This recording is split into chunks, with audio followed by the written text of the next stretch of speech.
Good morning. My name is Roxie Nammour. Today is March 12th, 2024. I am a mission leader here in HCC in Spokane, and I have the privilege of working with Sarah, who I'm going to pass the baton to introduce yourself. Good morning, Roxie. My name is Sarah Hayter. It is March 12th, 2024. I'm at Spokane Valley. I'm 39, turning 40 this year. Big milestone. Super excited about it. I would love to hear your story. Will you tell me a little bit about you? I had a very non-traditional upbringing. We lived very rural. I was one of the oldest of a huge number of kids. For reasons I'm not going to go into, I was not educated growing up. The first third of my life, I had no formal education. I was not illiterate. I could read, I could write. I actually read cookbooks. That was a big part of my life. I did all the cooking, all the dishes, all the laundry. I took care of children. I chopped firewood. I wasn't as socialized as other people, and it's taken me a really long time to learn social skills. I left home when I was 17 and a half. I just wanted to get as far away from that life as possible. I got jobs nannying. I knew how to take care of kids. That's one thing I knew how to do. I got my GED, and I actually joined an apprenticeship for the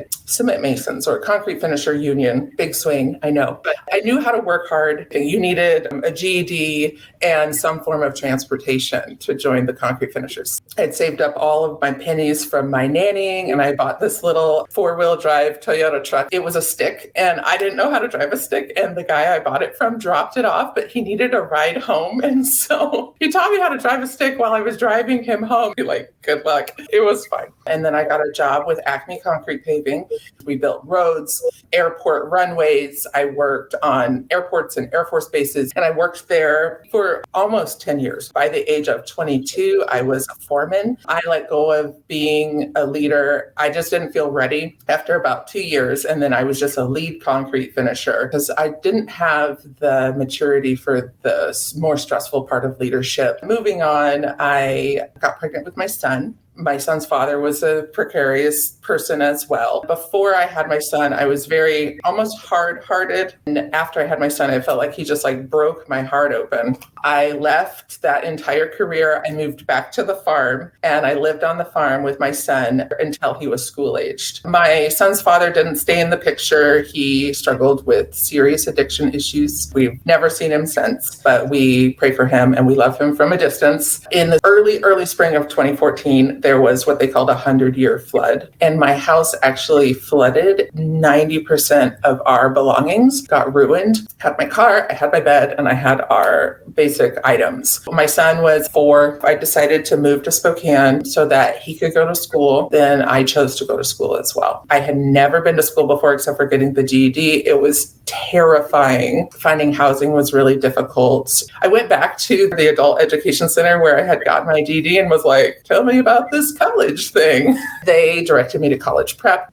It was where you could do remedial work without damaging your GPA. There was no credit. I finished college prep. I started down the allied health track, and then I took biochemistry. I fell in love with biochemistry. My professor was like, well, if you really like this, you should think about nutrition. I applied to the program at WSU. I got in, and I got the Academic Achievement Award when I finished my bachelor's. Then I got to graduate school, and graduate school was really hard. I got through the first year. I entered my clinical rotations. During my clinical rotations, COVID hit.